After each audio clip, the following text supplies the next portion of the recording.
Hello everyone, once again, this is Ramirez with Tidewater Renaissance Fighting Arts, and today I'm going to talk about gauntlets. I talked about gauntlets in my going from HEMA to Harnishfechten or Harnishfechten for HEMA group series, and I realized that I thought I'd done just a gauntlets video, and I really hadn't, so I'm going to do one now.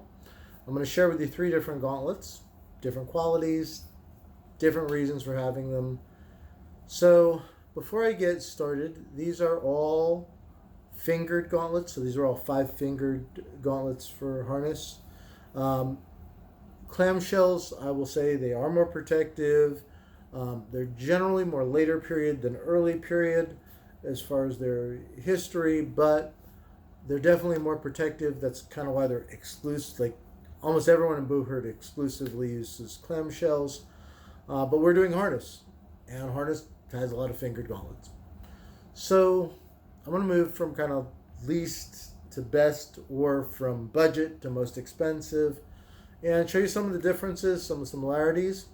One of the most common types is an hourglass gauntlet. This one is from Lord of Battles, I believe. And it is a 16 gauge mild steel, which means a couple things. It means that it's going to be heavier. Not significantly heavier, but you definitely notice a difference. The articulation on this is not bad at all.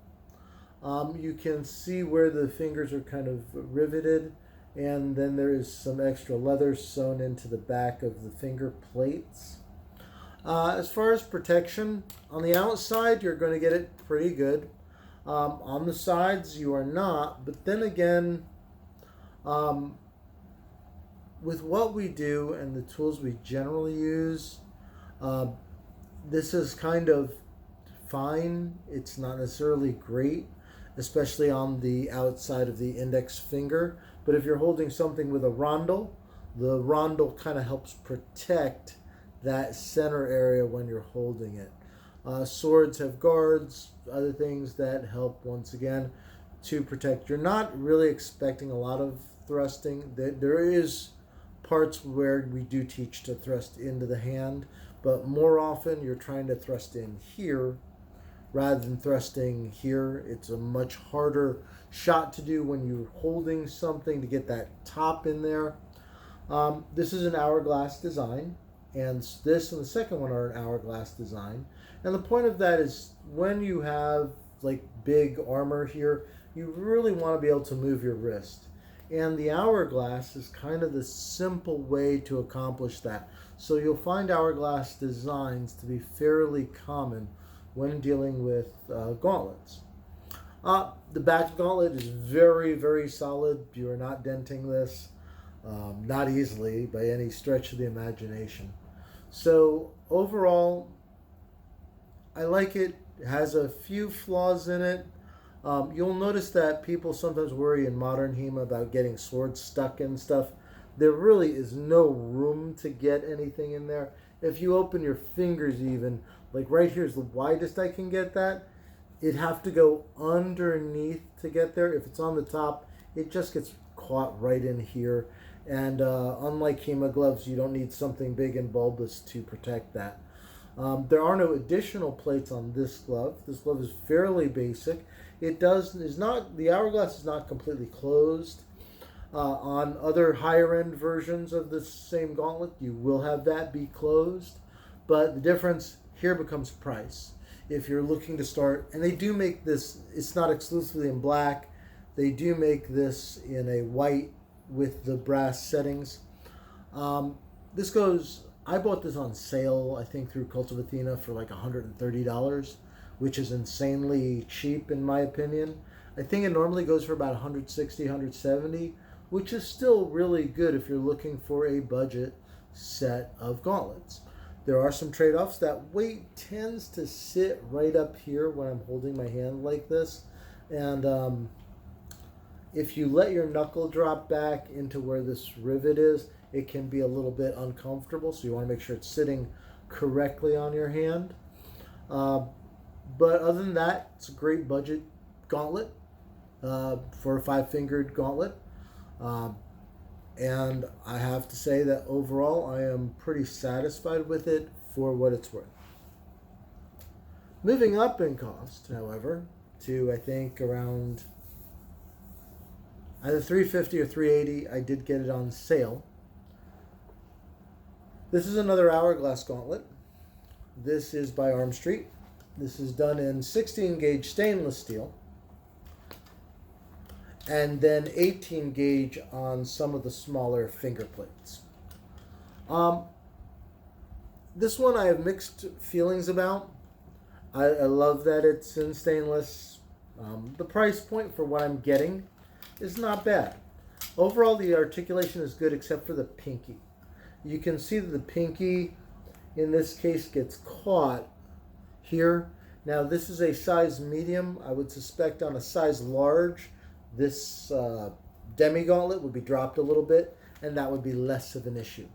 But on this one, it's a little bit like when I feel like I'm trying to open my hands and they just don't open as much as they do on that other gauntlet that I was showing you. But in terms of protection, I mean, really I need this to hold something. I may need it to grab, and I can still grab someone if I want to do wrestling in armor, which comes up a lot more often than you think.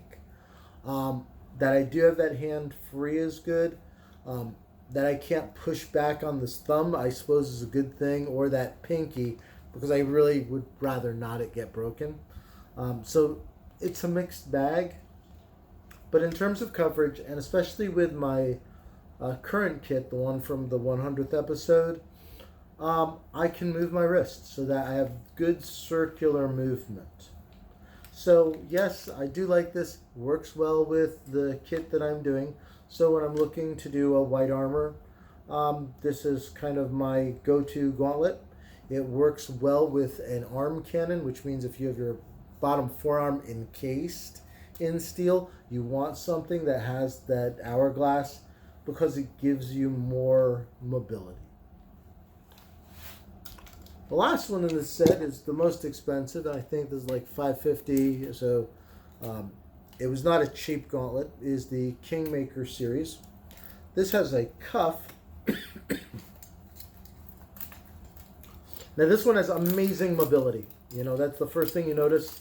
It's very, very light in comparison to the others and nowhere near as restrictive. It's a pretty gauntlet. In other words, it has decorative roping, which I'll kind of show you up close. Does have a very shiny mirror polish. So does the other one from Arm Street. You will notice that it has a lot of extra lanes. So when I close my fingers, there's another plate here. So there's actually a second plate to help prevent weapons from being able to run in and to overall increase my knuckles flexibility. You'll also notice there's several lanes connecting here, which also gives me a bit more wrist mobility in terms I can, go up and down, backwards, forwards. The thumb is separated by a hinge, and then I have the actual thumb piece itself, but I also have this plate here, and it gives me good solid coverage of my hand. Like all gauntlets of this type, you are going to get a little bit of exposure on the index finger. There's really no way around that due to the nature of medieval gauntlets. These are, however, dished. These fingers are dished a little bit deeper to give you a little bit more protection. And both this and the other glove I showed you before this have slight padding behind the metal so that any hits they take are fairly well received. So, as I said, I do very much like that about this gauntlet. Here's the downside. When I'm wearing it with cannons, you see this cuff at the bottom is not an hourglass shape. It's meant to rest against the cannon. And what this does in historical techniques, there are ways to get underneath. If you have an hourglass, to get underneath here and stab. This prevents that, which is good on the one hand. On the other, when I'm wearing steel arm cannons, it makes turning my wrist a little difficult. It's just a little too snug. If you've seen my armoring for Harnishfechten video, not the 100th, but the other armor that I put on, which is with the Brigandine, the arms that I use for that are leather splinted. It's a much tighter fit on my arm. So that actually does give me the mobility here that I need to use these successfully. And that's why these are dedicated to that kit. And these are dedicated to my white armor kit, because these do have that hourglass, which allows me to move my hand a little bit easier. These, a little more snug, a little more secure, excellent mobility, but you see that in the price cost. So I think that when you're trying to select a gauntlet for you and you want to do a 5-finger, something cheap that gets you out on the field, not necessarily a bad idea to start out with. I think, and once again, because I'm a HEMA person, this at, I want to say $350 or so, would be a really expensive HEMA glove. So really, is this that much? Would be less than a Pro Gauntlet, when you could still buy Pro Gauntlets. So it's not necessarily a bad option, because you get, also this is fairly light. Not quite as light, obviously, as a HEMA glove, as a sparring infinity glove, but it is fairly light. When I pick this one up and compare, you can tell this is a lot heavier and this is a lot lighter. And I said, this is probably comparable in weight to the other one, but the other Arm Street glove. But yeah, it's very, very mobile. I can do all the things I want to do in these. So I really like them when the accompanying armor underneath is not so heavy or so big that it locks up the cuff. Now this cuff does open. It has a buckle here. So normally when I put it on, that'll be open. I'll put everything in place and then it gets secured down. So you want to kind of keep that in mind. I could make it looser, not close it all the way, but if I do that, so in this case I'm going to try to buckle it a little bit looser, I would have a gap in the armor. So I really do want that to ideally be closed all the way. And normally when I wear it to fight, I will have it such that it is closed all the way shut. But as I said, I do like it, and I will leave links for all 3 of these gauntlets below. I will also leave a link to our club, which is Tidewater Renaissance Fighting Arts. We are based out of Norfolk, Virginia, and if you're curious about our club, I'd love to hear from you. Leave a comment below if you have any other questions. I can only review stuff that I actually own, so I'm not saying there aren't other gauntlets out there that are very good. There are lots of gauntlets out there that are very good. Also, if you wear clamshells, I used to have a pair of clamshells about 30 years ago, and I really liked them. I liked the protection they gave. But nowadays, I'm doing things a little different. I was doing the SCA and stuff like that back then. And I decided that I really do like the advantages that 5 fingers give me. So that's what I tend to go with. So don't disclude clamshell or bigger, heavier, overlapping plate gauntlets just because I'm not using them, because there are a lot of people in harness who do.